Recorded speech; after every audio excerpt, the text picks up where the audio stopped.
नमस्कार प्यारे दोस्तों। आज हम बेदर्द पिया एक रोमांटिक प्रेम कहानी का 18वां भाग लेकर आ गए हैं। दोस्तों, अगर आपने अभी तक इस कहानी के पिछले भाग नहीं देखे हैं तो इस वीडियो के डिस्क्रिप्शन बॉक्स में प्लेलिस्ट का लिंक मिल जाएगा, आप वहां जाकर देख सकते हैं। तो चलिए दोस्तों, आगे की कहानी को हम शुरू करते हैं। लोनावला लोनावला के जंगलों के बीचों बीच कुछ गाड़ियां रुकती है जिसमें से 150 से ज़्यादा लोग बाहर आते हैं। यह कोई और नहीं, वेरोनिका, आदित्य और प्रद्युमन थे। सब लोगों ने बुलेट प्रूफ जैकेट पहन रखी थी और सबके हाथों में AK-47 थी। वहीं आदित्य ने अपने हाथ में AK-47 और अपने पीछे एक छोटी मगर बड़ी अनोखी गन छुपा रखी थी। सब लोग उस खंडहरनुमा फैक्ट्री से तकरीबन 1 किलोमीटर दूर खड़े थे और उनके सारे सबॉर्डिनेट्स मार्शल गार्ड सावधान अवस्था में खड़े थे। तभी वेरोनिका प्रद्युमन की तरफ देख कर कहती है, आपके सबॉर्डिनेट्स को कहो उस फैक्ट्री को चारों तरफ से घेर लें और जब हम उन्हें अटैक करने के लिए कहें तब वह अटैक करें। पर हमने जो इंफॉर्मेशन कार में डिस्कस की थी उसी के अनुसार प्रद्युमन भी अपनी गर्दन हिलाकर उसे कहता है, ठीक है। इतना कहकर वह पीछे मुड़कर अपनी गार्ड्स से कुछ कहता है और उनसे कुछ बातें करने के बाद 50 से भी ज़्यादा मार्शल गार्ड्स वहाँ से हवा की रफ्तार से गायब हो जाते हैं। फिर आदित्य वेरोनिका की तरफ देख कर कहता है, सबसे पहले हमारा मिशन है भाभी को रेस्क्यू करना, इसलिए जो ड्रोन मैं तुम्हें लाने के लिए कहा था क्या तुम मुझे लाई हो? आदित्य की बात सुनकर वेरोनिका जवाब देती है, जी जी आदित्य सर, वह मेरे सबॉर्डिनेट्स के पास है। इतना कहकर वह पीछे मुड़कर किसी को इशारा करती है और एक सबॉर्डिनेट्स उसके पास एक बड़ा सा ब्रीफ केस लाकर उसके हाथों में देता है। वेरोनिका उसे कार के बोनेट पर रखकर खोलती है तो उसमें एक यूनिक सा ड्रोन पड़ा हुआ था जो कि शायद एक फेट का था। वह नॉर्मल ड्रोन से काफ़ी अलग था। वह दिखने में किसी छोटे पक्षी की तरह लग रहा था, पर उसे पूरी तरीके से ड्रोन भी नहीं कह सकते थे। चौहान हेडक्वार्टर के दुनिया के बेहतरीन इंजीनियरों ने बनाया था, जिसमें एक पक्षी को मारकर उसकी बॉडी को प्रिजर्व कर लिया था और ऐसे केमिकलों के साथ जिससे वह बॉडी कभी खराब ना हो। उसके अंदर कुछ ड्रोन के इक्विपमेंट जोड़कर उसे एक बर्ड ड्रोन बना दिया था। यह दूर से दिखने में किसी पक्षी की तरह होता था, पर इसके आँखों में एक सेंसर और कैमरा लगा हुआ होता था। आदित्य उस ड्रोन को उठाकर अपने हाथों में लेकर कहता है, यह है चौहान परिवार का एक नमूना। यह दीवान और मलिक वो कैसे बजाते हैं, इन्हें पता भी नहीं है कि हम लोग यहाँ पहुँच चुके हैं। इतना कहकर वह जहरीली मुस्कान मुस्कुराता है और वेरोनिका की तरफ देख कर उसे उड़ाने का इशारा कहता है। वेरोनिका एक बड़े से कंट्रोलर को उस ब्रीफ केस से उठाती है जिस पर एक बड़ी सी स्क्रीन और कुछ बटन्स लगे हुए थे। वेरोनिका पहले एक बटन दबाती है तो अचानक से ही उसे बर्ड्स ड्रोन की आंखों में एक लाइट चमकता है। फिर वेरोनिका दूसरा बटन दबाने के बाद वह बर्ड ड्रोन एकदम से खड़ा होता है और अपने पंख फड़फड़ाना शुरू कर देता है।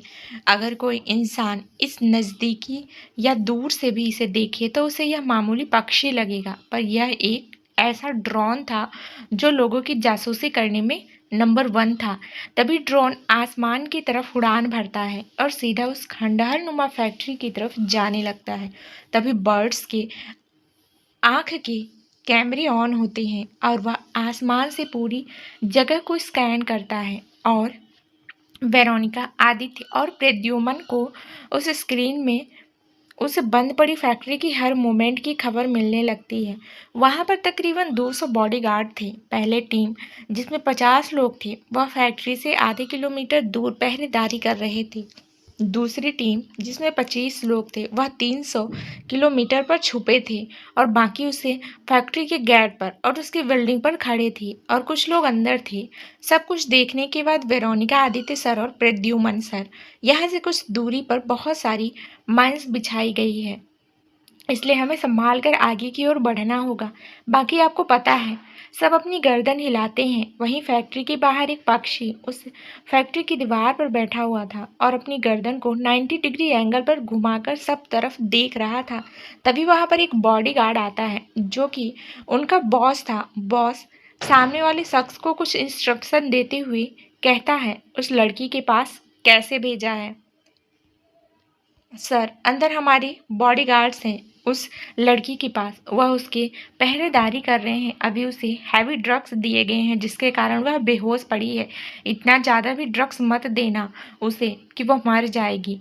और फिर तुम्हें पता है ना चौहान कितने खतरनाक हैं। वह इंसान पर बॉडीगार्ड पूरी बात एक्सप्लेन करते हुए कहता है, हमारे सबऑर्डिनेट्स में कई सारे मेडिकल एक्सपर्ट भी हैं, तो उनके अनुसार यह ड्रग्स दिया गया है जिससे उस लड़की को 24 घंटे तक होश नहीं आएगा। उसे एक बार होश आ चुका था। सोहेल अब्बास सर के कहने पर मैं फिर से ड्रग्स को इंजेक्ट करके उसे सुला दिया गया है, पर शायद उसकी बॉडी रिएक्ट करने लगी है। अब उसकी हार्ट बीट बहुत फास्ट हो चुकी है। बाकी हमारे कुछ एक्सपर्ट उसे एब्जॉर्व कर रहे हैं।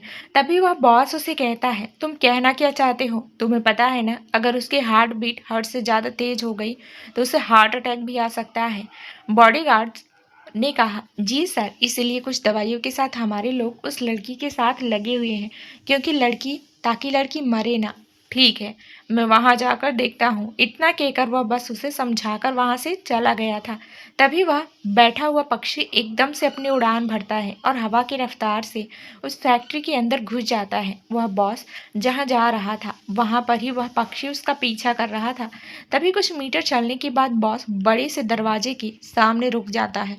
वह एकदम उसके उसने अपने दोनों हाथों से खोलता है। उसके सामने एक बेड पर एक लड़की लेटी हुई थी जिसका पूरा शरीर पीला पड़ चुका था और कुछ लोग उस लड़की का इलाज कर रहे थे। वहीं उस लड़की के एक हाथ में ड्रिप लगी हुई थी और एक लेडी डॉक्टर ने उसका हाथ पकड़कर उसकी नब्ज चेक कर रही थी। तभी वह अंदर दाखिल होते हुए कहता है, मरेगी नहीं ना? ये हमें कौन सी हालत में जिंदा चाहिए? अगर यह मर गई तो चौहान के सर्वोर्डिनेट्स और राजवीर चौहान हमें मार डालेगा। मलिक और दीवान परिवार छोड़ो, वो उन सबसे जुड़े सभी लोगों को बहुत दर्दनाक मौत देगा। इसलिए जैसे भी हो इस लड़की को बचाओ। अगर यह उठ जाए तो आगे से ड्रग मत देना। उसकी बात पर सब लोग हाँ में अपनी गर्दन हिलाते हैं और नंदिनी की तरफ देखकर उसका कुछ इलाज करते हैं। और तब तक वह लेडी डॉक्टर कहती है, अभी सिचुएशन अंडर कंट्रोल है। अभी भी यह लड़की 5 से 6 घंटे तक उठेगी नहीं। तब तक के लिए हमें सारे काम निपटाना पड़ेंगे। बॉस, बाकी मुझे महेंद्र दीवान ने बुलाया है, मैं उसके पास जा रही हूँ और आपको सोहेल अब्बास आपको बुला रहा है। इतना कहकर वह खड़ी होती है और उस बॉस के कंधे पर हाथ रखकर वहाँ से चली जाती है। तभी वह पक्षी भी एक कोने में बैठकर सारी सिचुएशन को एनालाइज कर रहा था। और वहीं जंगलों के बीचों बीच वेरोनिका, आदित्य, तीनों लोग सारी बातें सुन भी रहे थे और सारी सिचुएशन समझ भी रहे थे। तभी वेरोनिका गुस्से में कहती है, लोगों ने लेडी बॉस को ड्रग देने की हिम्मत कैसे कर दी? हमें जल्दी से जल्दी उन्हें बचाना होगा।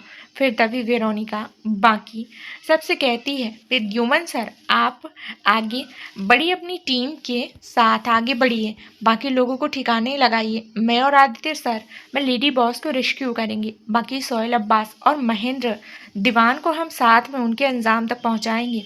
प्रद्युमन को उसका आइडिया अच्छा लगता है और वह कहता है, बाकी तो सब ठीक है, पर इनमें से एक भी बचकर नहीं जाना चाहिए। सबको यही मौत के घाट उतारना है, हमें आज ही।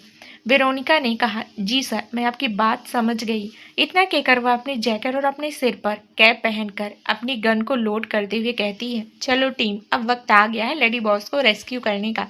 उसी के साथ सब सावधान अवस्था में खड़े होते हैं और किसी कमांडर की तरफ वेरोनिका के ऑर्डर फॉलो करते हैं। एक टीम वहां से चली जाती है। प्रद्युमन भी सामने की तरफ देख कर कहता है, अब कोई नहीं बचेगा। दीवान और मलिक, तुम सभी का काल आ चुका है। वहीं रात के तकरीबन 11 बजे मलिक परिवार के प्राइवेट एयर बेस पर लॉकडाउन लग चुका था। वहां पर बस मलिक परिवार के गार्ड और उनके रिलेटेड लोग ही आ जा सकते थे। वहां की सिक्योरिटी इतनी टाइट कर दी थी, कोई अंदर जा नहीं सकता था। तभी उसे एयर बेस की एक बिल्डिंग के अंदर दानिश मलिक अपने मोबाइल पर अपने भाई से बात करते हुए कहता है, भाईजान, हम जाना नहीं चाहते और आप उस राजवीर से डर क्यों रहे हैं? उसकी डर के कारण आप मुझे सऊदी नहीं भेज सकते, आपको पता है। दूसरी तरफ से जैद मलिक की आवाज आती है, मेरी बात ध्यान से सुनो दानिश, तुम्हारे गुनाह के कारण राजवीर हाथ धोकर हमारे पीछे पड़ चुका है। तुम्हें पिछले 24 घंटे में हमें कितना नुकसान हुआ है? पूरे पूरे $1 बिलियन का। बहुत से शेयर होल्डरों ने अपने शेयर बेचना शुरू कर दिए हैं और साथ में हमारी माफिया में इन्वॉल्वेंस टीम को भी खत्म कर दिया जा रहा है। हमारी वेपन फैक्ट्रीज में अचानक से आग लगनी शुरू हो चुकी है। इलीगल धंधों पर अचानक से रेड पड़ने लगी है। हमारे ड्रग्स के बिजनेस में इस बार सबसे ज़्यादा नुकसान हुआ है और रशियन माफिया ने हमारे साथ काम करने से इनकार कर दिया है। उसकी वजह से हमारा एक प्रोजेक्ट डूब चुका है। बाकी इटालियन माफिया फैमिलीज ने यह तक कह दिया है अगर मैं तुम्हें राजवीर के हवाले नहीं करता तो वह हमारी कोई मदद नहीं करेंगे। तुम्हारी वजह से बहुत नुकसान झेल चुका हूँ, अब तुम्हें खो सकता। तुम्हारी बेवकूफ़ी की वजह से, इसलिए जो कह रहा हूँ वो करो। इस वक्त जैद मलिक बहुत गुस्से में था। उसके हाथ में वाइन का ग्लास था। उसे जोर से दबाकर तोड़ देता है और उसके चेहरे की नसें दिखने लग जाती है। फिर भी वह कुछ कर नहीं पा रहा था। उसे पता था राजवीर ने अभी तक अपनी पूरी पावर इस्तेमाल भी नहीं किया है। फिर भी उसके कई सारे बिजनेस के साथ साथ माफिया फैमिली से भी संबंध खराब हो चुके हैं। वह और दानिश फैमिली यहाँ पर कुछ बहुत बड़ा करने आए थे। वह जल्द से जल्द भारत की सबसे बड़ी फैमिली बनना चाहते थे, पर जैद मलिक की वजह से और शमायरा दीवान सब कुछ बिगड़ चुका था। भारत की सबसे बड़ी फैमिली मतलब 4 फैमिली आती है। अब 4 में से 2 फैमिली मियर बर्बादी के कगार पर थी और यह सब समायरा दीवान और दानिश मलिक की वजह से हुआ था। तभी जैद मलिक अपनी आंखें बंद करके अपने गुस्से को कंट्रोल करते हुए कहता है, तुम्हें जो कह रहा हूँ वह सुनो और सऊदी अरब चले जाओ। वहाँ पर हमारे अब्बू जान वह तुम्हें प्रोटेक्ट करेंगे। राजवीर वहाँ पर कुछ नहीं कर सकता है। बस यही चांस है तुम्हें बचाने का। वहीं उधर लाचारी से दानिश मलिक कहता है, ठीक है भाईजान, और मैं ज़्यादा दिन वहाँ नहीं रुकने वाला। यहाँ के मामले ख़त्म होते ही मैं यहाँ आ जाऊँगा। दानिश मलिक, ठीक है, पर अभी तुम्हें जाना होगा, इतना कहकर अपना फ़ोन कट कर देता है और गहरी गहरी सांस लेने लगता है। दानिश मलिक को भी अब समझ आ चुका था कि अब उसने राजवीर से पंगा लेकर बहुत बड़ी गलती कर दी थी। उसके भाई ने उसे धमकाया भी था कि राजवीर से पंगा मत लेना, पर उसे लगा था कि राजवीर समीरा जैसे लड़के के प्यार में पड़ चुका है तो वह कोई कमज़ोरी होगी उसकी, और राजवीर की जगह वह माफिया किंग की गद्दी पर बैठना चाहता था। उसकी ख्वाहिश उसकी आजमाइश है, आज उसे इस तरह परेशान कर रही थी। उसे अपनी जान बचाने के लिए देश छोड़कर भागना पड़ रहा था। वहीं दानिश मलिक जब खिड़की से बाहर देखता है तो उसे वहां पर एक प्राइवेट जेट तैयार होते हुए दिखता है। दानिश मलिक ठंडी सांस छोड़ते हुए अपनी आंखें बंद कर लेता है, कोशिश को सोचने लगता है। अब रात के तकरीबन 12 बज चुके थे। मलिक एयरवेज की एक बिल्डिंग पर एक परछाई दौड़ते हुए दीवारें क्रॉस कर रही थी। तभी वह परछाई एक जगह पर रुककर गहरी गहरी सांस लेती है और चारों तरफ देखने लगती है। तभी उसकी नज़र इस एयरवेज की छत पर कुछ सर्वोर्डिनेट्स पर जाती है जो वहां पर खड़े रहकर ऊपरी हिस्से पर पहरा दे रहे थे। वह परछाई उन सबको देख कर कहती है, अब आएगा मजा। इतना कहकर वह परछाई अपने पीछे से कुछ निकालती है और सामने की तरफ थ्रो कर देता है। एक बड़ी सी आवाज होती है। वहां पर कुछ 4-5 सर्बोर्डिनेट्स थे जिनके हाथों में बड़ी बड़ी AK-47 थी और उन लोगों ने बुलेट प्रूफ जैकेट पहने हुए थे। तभी उसे जोर की आवाज के साथ सारे सर्बोर्डिनेट्स अलर्ट हो जाते हैं और चारों तरफ देखने लगते हैं। जिस दिशा से आवाज आई थी उन सर्वोर्डिनेट्स का लीडर उन सबकी तरफ देख कर कहता है, तुम यहीं पर पहरेदारी करो, मैं देख कर आता हूँ। उस तरफ की आवाज़ हुई है। इतना कहकर वह सर्वोर्डिनेट्स का बॉस वहाँ से चला जाता है। उसके जाते ही वह परछाई अंधेरे में धीरे धीरे गायब होकर उन 3 सर्वोर्डिनेट्स की तरफ देखती है और फिर एकदम से दीवार के किनारे खड़े इंसान पर वार कर देती है। वार कुछ ऐसा था कि थोड़ा अंधेरे की वजह से वहाँ पर किसी को कुछ पता नहीं चला। उस परछाई ने उस बॉडीगार्ड्स की गर्दन पकड़ी हुई थी और उसके मुंह पर अपना हाथ पूरी ताकत से लगाया हुआ था और उसे अपने पैरों से उसके पैर पकड़ के रखे हुए थे और नीचे गिरा हुआ था।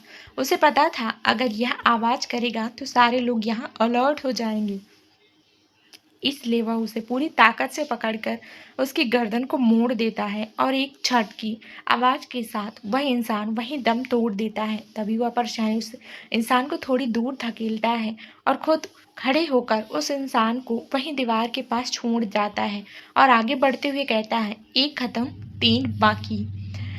अपने भाई बाकी अपने भाई बात करने के बाद दानिश मलिक को कुछ समझ में नहीं आ रहा था। उसके भाई ने साफ साफ शब्दों में बयां कर दिया था कि अब दानिश यहाँ नहीं रह सकता। दानिश को गुस्सा भी आ रहा था और लाचारी भी महसूस हो रही थी। आज तक दानिश मलिक इस हद तक कभी लाचार नहीं हुआ था। तभी वह खुद को कंट्रोल करते हुए थोड़ा रूखेपन और गुस्से के साथ कहता है, जल्द ही राजवीर और पूरे चौहान खानदान को जिंदा जला दूंगा। इतना कहकर वह सामने बार काउंटर की तरफ चला जाता है और वहां से एक विस्की की बोतल उठाकर सीधे अपने मुंह से लगाकर पीने लगता है। पर तभी वह उस विस्की की बोतल को जोर से जमीन पर पटक देता है और चिल्लाते हुए कहता है, कितना वक्त लगेगा, कहाँ मर गए सबके सब। दानिश मलिक के चिल्लाने पर वहां पर काम करने कुछ सर्वेंट्स आ जाते हैं। दानिश मलिक उनकी तरफ गुस्से से देखते हुए कहता है, और कितनी देर लगेगी, क्या खराब हो चुका है प्लेन में जो अभी तक टेक ऑफ के लिए रेडी नहीं है। सर्वेंट्स उसके गुस्से को देखते हुए थोड़ा डर के साथ कहते हैं, वह सर, प्लेन के सेकेंड इंजन में कुछ प्रॉब्लम आ चुकी है, इसलिए हमें इंजीनियर की टीम उसे ठीक करने में लगी हुई है। बस आधे घंटे में प्लेन टेक ऑफ के लिए रेडी हो जाएगा। प्लीज आप शांत रहें। कैसे शांत हो सकता हूँ? राजवीर नाम की तलवार मेरे सिर पर मंडरा रही है और तुम मुझे शांत रहने के लिए कह रहे हो। ऊपर से भाईजान ने मुझे यहाँ से जाने के लिए कह दिया है। सब कुछ मेरे अगेंस्ट जा रहा है, कैसे शांत हो सकता हूँ? वह जोर से चिल्ला देता है। सर्वेंट थोड़ा डर जाते हैं। तभी उसका सर्वेंट दूसरे को इशारा करता है और दूसरा सर्वेंट इशारा पाते ही अपने हाथों में क्लीनिंग इक्विपमेंट लेता है और वहां जाकर बोतल के टुकड़े साफ करने लगता है। पहला सर्वेंट दानिश की तरफ देख कर कहता है, सर आप टेंशन ना लें, मैं इंजीनियर को इंस्ट्रक्शन दे दूंगा कि वह जल्दी करें, बाकी आप आराम करिए, हम थोड़ी देर में आते हैं। जैसे प्लेन टेक ऑफ के लिए रेडी होगा हम आपको बता देंगे। इतना कहकर वह सर्वेंट और क्लीनिंग सर्वेंट वहां से चला जाता है। वहीं दानिश मलिक बड़े से बेड पर जाकर एकदम से गिर जाता है और सीलिंग की तरफ देखने लगता है। दूसरी ओर दानिश मलिक के कमरे के बाहर एक इंसान ताका झांकी कर रहा था। दिखने में यही कहीं 28-29 साल का होगा। उसने मलिक खानदान की सिक्योरिटी के कपड़े पहने हुए थे, चेहरे पर मास्क, कानों में ब्लूटूथ और आंखों पर बड़े से गॉगल्स। उसका चेहरा ढका हुआ था। वो दानिश मलिक के कमरे के बाहर खड़ा था। तभी दोनों सर्वेंट्स बाहर निकलते हैं तो उनकी नज़र उस सिक्योरिटी सर्वोर्डिनेट्स पर जाती है। पहले सर्वेंट वो सर्वोर्डिनेट्स की तरफ देख कर कहता है, तुम यहाँ क्या कर रहे हो? तुम्हारा यहाँ पर आना मना है। सर्वोर्डिनेट्स उसकी बात सुनकर बोला, यस सर, मुझे पता है, यहाँ ना आना मुझे मना है। यहाँ पर ऊपरी हिस्से में कुछ हुआ है, इसलिए हमारे टीम लीडर ने मुझे यहाँ हमारे सर की सिक्योरिटी के लिए भेजा है। वह इतना ही कहता है और दरवाजे के पास सावधान अवस्था में खड़ा हो जाता है। सर्वेंट को यह बात अजीब लगती है, पर इसको वह अनदेखा करते हुए दोनों बाहर चले जाते हैं। तभी उन लोगों को जाते हुए सर्वोर्डिनेट्स देखता है और अपना मास्क निकालता है और एक गहरी मुस्कान मुस्कुराता है और कहता है, काउंट डाउन स्टार्ट। वहीं दूसरी तरफ मुंबई दिल्ली हाईवे के तकरीबन 3 किलोमीटर अंदर जंगल के करीब एक बड़ा हेडक्वार्टर बना हुआ था, जो कि दीवान परिवार का था। उसके 2 किलोमीटर की दूरी पर बहुत सारे सिक्योरिटी गार्ड्स इक्विपमेंट थे। आसमान में ड्रिजन्स उड़ा रहे थे। सिक्योरिटी बहुत हाई कर दी गई थी। प्रभाकर दीवान की भतीजी समायरा दीवान के कारण वो खुद को बेबस महसूस कर रहा था। वह दीवान परिवार खत्म ना हो जाए, इसी के कारण आज उसने आधे से ज्यादा परिवार को इस हेडक्वार्टर में सुरक्षित कर लिया था। वहीं झाड़ियों के पीछे तकरीबन 3 लोग छुपे हुए थे। उन्होंने अपने चेहरे पर मास्क लगाया हुआ था और उन सब ने काले कपड़े पहन रखे थे। अंधेरे के कारण उन्हें कोई देख नहीं सकता था, फिर भी सतर्क थे। तीनों के पीछे एक बड़ा सा बैग टंगा हुआ था। कमरे में 3-4 पिस्तौल उन्होंने लटका रखी थी। वहां दूर से उसे हेडक्वार्टर में हो रही सारी गतिविधियों पर नजर रखे हुए थे। उन्हें दीवान परिवार की बहुत सारी गाड़ियां यहाँ आते हुए देखी थी। वह दीवान परिवार की घबराहट को समझ सकते थे। तभी उनमें से एक इंसान उन दोनों की तरफ देखकर अपने हाथ से कुछ इशारा करता है और वह खुद छुपते छुपाते एक हेडक्वार्टर के दूसरे साइड की तरफ चला जाता है। दोनों इंसान अपनी बॉस की बातें मानकर अपना सिर हिलाते हैं और अपना बैग नीचे जमीन पर फेंकते हैं। फेंकते हुए उसमें से कुछ निकालते हैं। वो बड़ा सा लैपटॉप था और फिर इस बैग में से दूसरा डिवाइस निकालता है जो कि किसी वाईफाई सर्वर जैसा था। उसको दो एंटीना थे। वह इंसान नीचे बैठता है, अपने लैपटॉप में कुछ टाइप करता है और एक पेन ड्राइव लैपटॉप में इंजेक्ट करते हुए सामने की तरफ देखता है, फिर अपने साथी की तरफ देख कर कहता है वेट एंड वॉच। फिर दूसरा इंसान काउंटडाउन करते हुए कहता है 3, 2, 1। फिर तभी उसे वाईफाई जैसे डिवाइस से एक अजीब से बीम वाली आवाज़ होती है और पूरे एरिया में फैल जाती है। हेडक्वार्टर के दूसरे साइड एक लेज़र लाइट चमकता है जो कि आसमान की तरफ जा रही थी। तभी दूसरा इंसान टाइसन बॉस का इशारा आ चुका है। टाइसन जो हैकर कहता है नेकी और पूछ पूछ। जो ड्रोन आसमान में उड़ रहे थे, आसमान में अचानक से उसकी दिशा चेंज हो जाती है और वह पूरी रफ्तार से थोड़ी दूर जाकर झाड़ियों में गिर रहे थे। टाइसन आंखों के इशारों से अपने साथी से कहता है हो गया। फिर वह ताली मारते हुए एक दूसरे से कहते हैं अब दीवान परिवार का अंत आ चुका है। वही दीवान परिवार के हेडक्वार्टर के अंदर फैमिली मेंबर्स की मीटिंग चल रही थी। उसे मीटिंग्स को प्रभाकर दीवान लीड कर रहा था। वहीं उसके सामने बड़ा सा राउंड टेबल था और उस राउंड टेबल के इर्द गिर्द दीवान परिवार के एल्डर्स फैमिली को मैनेज करने वाले बैठे हुए थे। दीवान परिवार का एक एल्डर खड़ा होकर प्रभाकर की तरफ देख कर कहता है तुम्हें पता है हमारे दीवान की वजह से हमें आज कितना नुकसान हुआ है, पूरा 2 बिलियन का। उसी के साथ चीनी माफिया और अमेरिका और इटालियन माफिया ने हमारे साथ काम करने से मना कर दिया है। हमारा जो कंसाइनमेंट जाना था एशिया रशिया का भी आधे रास्ते में जलकर खाक हो चुका है। आज हमारी फैमिली टूटने की कगार पर आ चुकी है, वह भी तुम्हारी उस नकारा भतीजी और दानिश मलिक के कारण। प्रभाकर दीवान ने कहा मैं जानता हूँ ओल्ड एल्डर, पर मैं कुछ नहीं कर सकता। जब तक मुझे पता चला मामला हाथ से निकल चुका था। प्रभाकर ने हताश से अपने हाथ अपने सिर पर रखते हुए कहा। तभी दूसरा एल्डर आगे की बात रखते हुए कहता है हम तुम्हें पहले भी कह चुके थे हम हमारे हिस्से पर राज करते हैं, पर तुम्हें पूरे इंडिया के साथ साथ वर्ल्ड को डोमिनेट करना था। आज नतीजा देख सकते हो। आज राजवीर हमें ख़त्म करने के लिए कुछ भी करने के लिए तैयार हो चुका है। प्रभाकर जानता प्रभाकर जानता एल्डर नंबर 2 में कुछ नहीं कर सकता था और राजवीर भी कुछ नहीं करेगा क्योंकि राजवीर की पत्नी हमारे कंट्रोल में है। तभी एक महिला, वह भी इन एल्डरों के समूह में प्रमुख थी, वह कहती है ओह रियली, तुम कैसे कह सकते हो कि तुमने उसे अपने कंट्रोल में रखा है? क्योंकि जितना हम चौहान खानदान को जानते हैं उनकी पावर अनलिमिटेड है। वह किसी न किसी पावर का इस्तेमाल करके हमसे उस लड़की को छुड़ा लेंगे। तब क्या करोगे? तुम्हारी वजह से और तुम्हारे परिवार की वजह से आज पूरा खानदान खत्म होना है। तुम जानते तक नहीं हो हमारा बिजनेस पूरा डूब चुका है। हम पांचों ने इस बिजनेस को खड़ा करने के लिए खून पसीना एक किया, पर आज तुम्हारे वंश और लोगों के कारण पूरा बिजनेस खत्म हो चुका है। उस महिला ने चिल्लाते हुए कहा और अपना हाथ टेबल पर पटक दिया। तभी प्रकावर दीवान हताश से अपनी नजर नीचे करता है और कहता है मैं कुछ भी करने के लिए तैयार हूँ एल्डर, पर मैं राजवीर के सामने घुटने टेकने वाला, वह हमारा कुछ नहीं बिगाड़ सकता। हमारे साथ मलिक परिवार भी है। तभी तभी चौथा एल्डर अपनी वॉकिंग स्टिक को जमीन पर पटकता है, फिर अपनी दाढ़ी सहलाते हुए शांत मगर गहरी और ठंडी आवाज में कहता है तुम बहुत बड़ी भूल कर रहे हो। तुम जानते तक नहीं कि राजवीर क्या चीज है। तुम्हें पता है उसकी परवरिश उसके दादा किशोर चौहान ने यानी कि अशोक चौहान ने की है, और अशोक सिंह चौहान उसे उस वक्त के सबसे क्रूएल माफिया किंग माना जाता था। उसी की छाया में पड़े हुए उसके पोते को तुम कम आंकने की कोशिश कर रहे हो। तब वो एल्डर ने आगे की कहानी सुनाते हुए कहा जब अमेरिका का सबसे पावरफुल और दुनिया का सबसे सेकंड पोजीशन वाला माफिया परिवार क्लीनिंग वह खत्म हो चुका है, तो उसके सामने हमारे परिवार की क्या औकात है। फिनिक्स परिवार का नाम सुनकर वह बेटे सभी की आंखें बड़ी हो जाती है। सभी एल्डर फिनिक्स परिवार के बारे में जानते हैं, उनके साथ क्या हुआ था और क्या नहीं, इन सब की गवाह उनकी बूढ़ी आंखें थी। फिनिक्स परिवार के लोगों ने राजवीर के माता पिता को कार एक्सीडेंट में मरवा डाला। कारण यह था राजवीर का दादा अशोक चौहान ने अपना अगला वारिस अपने बेटे को बनाया। फिनिक्स परिवार ने किशोर के बेटे और बहू को मार दिया, पर जब यह बात किशोर को पता चली तो उसने पूरे दुनिया में क्राइसिस ला दिए थे। उसी के साथ पूरे फिनिक्स परिवार को जड़ से उखाड़ने के लिए उसने अपनी सबसे powerful army the Ninja force को मैदान में उतारा था। बस 15 घंटे के अंदर ही फिनिक्स परिवार घुटनों पर आ चुका था और ये खबर आई कि सारे फिनिक्स परिवार के लोगों ने सुसाइड कर लिया। यह बात सब बस दुनिया वालों के सामने थी, बाकी माफिया वर्ल्ड और इंटरनेशनल कम्युनिटी यह सब जानती थी कि यह सब किशोर चौहान ने किया है। जब इंटरनेशनल कम्युनिटी और बाकी स्टेट की मीटिंग हुई तब वहां पर यह खतरा जताया गया कि निंजा फोर्स उनकी सरकार को भी गिरा सकती है।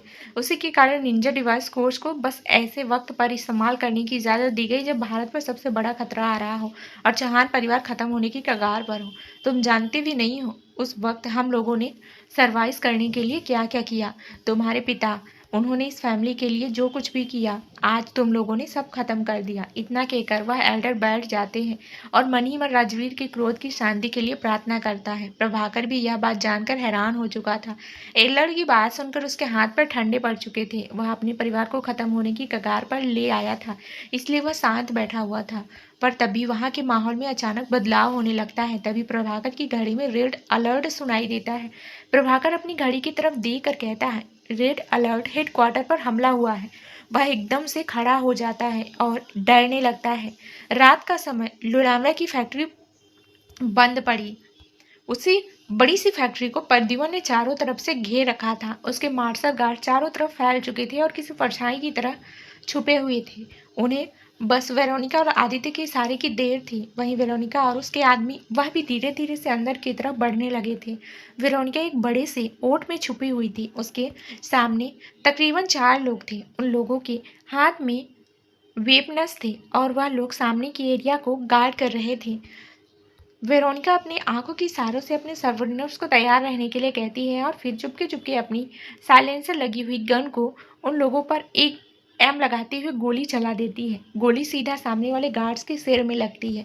वहीं उस गार्ड्स के मर जाने से तीनों गार्ड्स एकदम सतर्क हो जाते हैं, अपनी नजरें चारों ओर घुमाते हैं, पर अंधेरा होने की वजह से उन्हें ठीक से तो कुछ दिखाई देता नहीं। पर पेड़ के वॉट में छुपी वेरोनिका वह महसूस कर लेते हैं। तभी वह लोग सबको अलर्ट करने के लिए अपनी घड़ी का बटन दबाने वाले थे। तभी वहां वेरोनिका के सर्वोर्डिनेट्स किसी आत्मा की तरह उन लोगों के पीछे प्रकट हो जाती हैं। उन तीनों को संभालने का मौका मिलता ही नहीं, उससे पहले ही एकदम से उनके मुंह को पकड़कर उनकी गर्दन मरोड़ देते हैं और एक चटाक की आवाज होती है और तीनों लोग शांत हो जाते हैं और उनका ठंडा बेजान शरीर जमीन पर गिर जाता है। वेरोनिका सर्वोर्डिनेट्स की तरफ अपना थंब करती है और मुस्कुराते हुए आगे जाने का इशारा करती है। वहीं दूसरी ओर फैक्ट्री के दूसरे हिस्से में आदित्य एक इंसान के सामने खड़ा था। वह इंसान आदित्य से पूछता है, हे हु आर यू। आदित्य अपनी एटीट्यूड के साथ सामने वाले गार्ड को जवाब देता है, your father my son, your father. Aditya की बात से वह इंसान गुस्सा हो जाता है, पर वह इंसान कुछ कर पाता। आदित्य अपनी रफ्तार का इस्तेमाल करते हुए अपने गन निकालता है और उस गार्ड को एहसास हो पाता उससे पहले ही वह शूट कर देता है। गार्ड को एहसास होता उससे पहले ही वह मर चुका था। आदित्य अंगड़ाई लेते हुए बोला, मुझे ऐसे बच्चे बिल्कुल पसंद नहीं जो अपने बड़ों से सवाल पूछे। इतना कहकर वह अपने पीछे वाले सर्वोर्डिनेट्स को आंख मार देता है और सारे सब पॉलिनेट उससे हैरत भरी नजरों से देखते हैं। आदित्य उन लोगों को अपनी तरफ ऐसे देखते हुए कहता है, अरे भाई, तुम लोग मेरी शादी में नाचने आए हो, दावत खाने आए हो। फिर वह अपने हाथ से इशारा करता है, जाओ जाओ, जाओ तुम भी मौत का थोड़ा नंगा नाच दिखाओ। वैसे भी मेरे पीछे आने से तुम्हें कुछ नहीं मिलने वाला, और वैसे मुझे अकेले शिकार करना पसंद है। जाओ, हटो, फुटो। आदित्य की बात सुनकर सारे सर्वोर्डिनेट्स उसकी ऐसे देख रहे थे जैसे कि वह एलियन हो। फिर वो परछाइयों में छुपते छुपाते हुए लोग सामने के लोगों पर हमला कर देते हैं। धीरे धीरे करके लाशें भीग रही थी। खून की बदबू पूरे माहौल में फैल रही थी।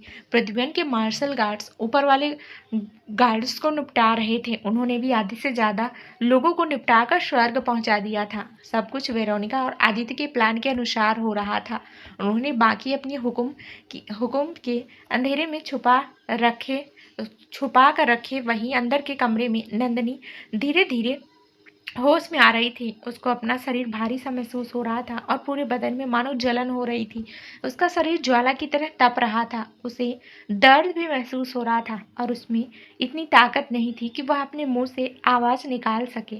उसकी आंखें बंद थी पर आंखों में आंसू धीरे धीरे करके बह रहे थे और वह धीरे धीरे करके अपने अपने हाथ की उंगलियां हिलाती है और फिर अपनी आंखें पूरी ताकत लगाकर खोलती है तो उसे सामने की शिलिंग धुंधली सी दिखाई पड़ती है। उसमें इतनी हिम्मत भी नहीं थी कि वह पूछ सके कि वह इस वक्त कहाँ है। उसे बस इतना ही याद था, वह लोग मॉल घूम रहे थे। अचानक से वह वॉशरूम के लिए गई। जब वह बेसिन के सामने हाथ धो रही थी, एक परछाई अचानक से उसके पीछे प्रकट हुई और उसके मुंह को दबोच लिया। वो कुछ समझ पाती और वेरोनिका को बुला लिया। वेरोनिका वह कुछ समझ पाती और वेरोनिका को बुला पाती उससे पहले उस शख्स ने उसके गर्दन पर एक इंजेक्शन चुबा दिया था और कुछ क्षण में वह बेहोश हो गई। उसे कुछ वक्त पहले भी होश आया था पर वह अपनी आंखें खोल पाती उससे पहले उसे फिर से एक और इंजेक्शन दिया गया जिसके कारण वह फिर से बेहोश हो गई। उसे बस इतना ही याद था। बस वह बस भगवान से प्रार्थना कर सकती थी कि राजवीर और वेरोनिका उसे यहाँ बचाने के लिए आ जाए। उसे तो इतना पता चल चुका था कि उसकी बॉडी में उसे इतनी हीट क्यों महसूस हो रही थी। वह जानती थी उसे हैवी ड्रग्स दिए गए हैं। तभी उसे जोर से चिल्लाने की आवाज़ सुनाई देती है। आवाज़ थोड़ी दूर थी फिर भी उसे साफ साफ सुनाई दे रही थी। महेंद्र सर और सोहेल सर, हमारे बेस पर हमला हो चुका है। हमारे आधे से ज़्यादा लोग मारे जा चुके हैं। वहीं उस फैक्ट्री के पीछे वाले कमरे में सोहेल, अब्बास और महेंद्र दीवान बैठे हुए थे। वह अपनी शराब का चस्का ही ले रहे थे। उतने में ही उन्हें यह बुरी खबर सुनाई दी। वह हैरत भरी नजरों से पहले उस गार्ड की तरफ देख रहे थे और फिर एक दूसरे की तरफ। महेंद्र दीवान गुस्से में कहता है, क्या बकवास कर रहे हो, यह नहीं हो सकता। तभी सोहेल अब्बास अपने हाथ में पकड़े हुए ग्लास को जोर से पटक देता है और कहता है, आओ जल्दी आदमियों को अलर्ट करो और कहो कि किसी भी हालत में हमें बचाने के लिए तैयार रहें। बाकी जितने भी लोग आए हैं उनमें से एक भी जिंदा नहीं जाना चाहिए। सोहेल अब्बास को डर भी लग रहा था और गुस्सा भी आ रहा था। उसे पता था कि राजवीर चौहान क्या चीज है और वह महाराष्ट्र से भी बाहर नहीं जा सकते थे। अगर वह जाते तो उन्हें पकड़ लिया जाता क्योंकि हर तरफ नाकाबंदी की हुई थी। किशोर चौहान ने अपनी माफिया पावर का इस्तेमाल करते हुए पूरे मुंबई और महाराष्ट्र के अनेकों हिस्सों में लॉकडाउन लगवा दिया था। किशोर चौहान मतलब कि अशोक चौहान। पुलिस हर जगह उन्हें कुत्तों की तरह ढूंढ रही थी। तभी वह कुछ सोच पाते तभी फैक्ट्री के ऊपरी हिस्से में एक बड़ा सा ब्लास्ट होता है। ऊपर मलबा एकदम से नीचे गिर जाता है और उसी के साथ बहुत सारे लोग नीचे कूदने लगते हैं। जब सोहेल अब्बास ने भी धमाका सुना तो एक पल के लिए वह डर गया। फिर खुद को उसने काबू किया और महेंद्र दीवान से कहा, जल्दी से निकलने की तैयारी करो वरना हम भी मारे जाएंगे। महेंद्र दीवान जो कि पसीने से पूरी तरीके से भीग चुका था, उसे इतना डर लग रहा था कि उसे अपने सामने मौत नजर आ रही थी। उसे कुछ समझ नहीं आ रहा था। फिर भी वह कहता है, ठीक है सर, उस लड़की का क्या करें। सोहेल अब्बास बोला, उसकी बात को समझते हुए कुछ सोच कर कहता है, वह लड़की हमारे बचाने की चाबी है। उसे हाँ हमारे साथ हाथ से नहीं दाने दे सकती। अगर वह हमारे हाथ से चली गई तो राजवीर हमारी लाशों को भी नहीं छोड़ेगा। वहीं बाहर का माहौल बहुत खराब हो चुका था। एक तरफ मार्शल गार्ड्स एक एक करके सारे आदमी को खत्म कर रहे थे। वहीं दूर खड़ी वेरोनिका के स्नाइपर एम लगाकर बाकी लोगों को संभाल रहे थे और वेरोनिका और आदित्य ऐसे लड़ रहे थे मानो आज उनका आखिरी दिन हो। वेरोनिका भी घायल हो चुकी थी। उसके चेहरे से खून बह रहा था पर उसके मुंह पर दर्द वाले एक्सप्रेशन ना के बराबर थे। वह पूरी तरीके से साइको बन चुकी थी। वेरोनिका के सामने अभी उनको कमांड करने वाला सुपरवाइजर बस खड़ा था। उसके हाथ में 2 नाइफ थे और वेरोनिका के हाथ में बस एक छोटी सी लोहे की रॉड। वेरोनिका को बहुत सारे घाव हो चुके थे। उसकी बांह से खून रिसते हुए नीचे गिर रहा था पर यह उसके लिए बहुत कम था। चौहान हेडक्वार्टर में जो उसके लिए ट्रेनिंग होती थी वह इससे भी ज्यादा खतरनाक होती थी। शकील अख्तर, मेरे रास्ते से हट जा वरना तू भी हमारे लोगों की तरह बेमौत मारे जाओगे। यह मेरी आखिरी वार्निंग है। तुम्हें पता नहीं कि तुम्हारे बॉस के साथ क्या होने वाला है। वेरोनिका की बात सुनकर शकील अख्तर हंसते हुए कहता है, तुम जैसी छोकरी अगर मुझे धमकी देने लगे तो मेरा मर्द होने का कोई हक नहीं। वेरोनिका अपनी भौहें ऊपर करते हुए उसे ऐसे देख रही थी जैसे किसी हीन प्राणी को देख रही हो। वह उसे कुछ कहती और फाइटिंग पोजीशन में आ जाती है। वह उसे कुछ भी नहीं कहती और फाइटिंग पोजीशन में आ जाती है और एकदम से शकील पर झपड़ पड़ती है और शकील को समझ पाता उससे पहले वह नीचे जा गिरा था। वेरोनिका उसके ऊपर थी। वेरोनिका शकील की तरफ देख कर कहती है, बड़ा गुरूर है तुझे तेरी मर्दानी पर। फिर वह शकील का हाथ मरोड़ती है और फिर उसके हाथ से चाकू लेती है और कहती है, अब होगा चकनाचूर। और फिर वह शकील की टेंटिकल पर सीधा वह चाकू घुसा देती है। शकील भयानक चीख के साथ तड़पने लगता है। उसे मौत से भी ज्यादा भयानक दर्द हो रहा था। उसकी आंखों के सामने अंधेरा आ जाता है और वेरोनिका वहां भी रुकती नहीं। वह पूरे रुद्र अवतार में आ चुकी थी। फिर वह खड़ी होती है और शकील के पैरों से घसीटते हुए सीधा एक बड़े से पेड़ के पास ले जाती है। शकील का निचला पूरा हिस्सा खून से लथपथ हो चुका था। शकील को बेहोशी छाने लगती थी। वह बेहोश होने लगा था उससे पहले कि वेरोनिका ने उसे सीधा उसका सर पेड़ से भिड़ा दिया और शकील वहीं पर और ज्यादा तड़पने लगा। और फिर वेरोनिका का ठीक से खड़ी होती है और हाँफते हुए शकील को मुस्कुराते हुए देखती है। फिर उसके टेंटाकल पर जहाँ पर चाकू मारा था उसे जोर से चाकू खींच लेती है। वेरोनिका फिर अपने पैरों से उसे कुचल देती है। शकील और ज्यादा चिल्ला रहा था। वह मौत की भीख मांगने लगा था। वेरोनिका और क्रूर होते हुए नीचे झुकती है और इस चाकू से शकील की जुबान खींचकर उसे काट लेती है। अभी तू चिल्लाएगा नहीं। वेरोनिका ने शकील को जीते जी नरक के दर्शन करा दिए और फिर वह एक नज़र उसे देखते हैं और तड़पते हुए उसे वहां छोड़कर अंदर फैक्ट्री के अंदर घुस जाती है। तो दोस्तों, आगे अब इस कहानी में क्या नया ट्विस्ट आने वाला है, ये जानने के लिए इस कहानी का अगला भाग ज़रूर सुनें, जो बहुत ही जल्द इस चैनल पर प्रसारित कर दिया जाएगा। दोस्तों, उम्मीद करती हूँ हमारी आज की कहानी आज को पसंद आई होगी। अगर अच्छी लगी हो तो वीडियो को लाइक करें, चैनल पर नए हो तो चैनल को सब्सक्राइब करें, साथ ही साथ बेल आइकन को भी प्रेस करें ताकि मेरे नेक्स्ट कहानी का नोटिफिकेशन सबसे पहले आप तक पहुँचे। और आप लोग कमेंट्स नहीं करते हो, आप लोग ढेर सारा कमेंट्स ज़रूर करें। धन्यवाद दोस्तों।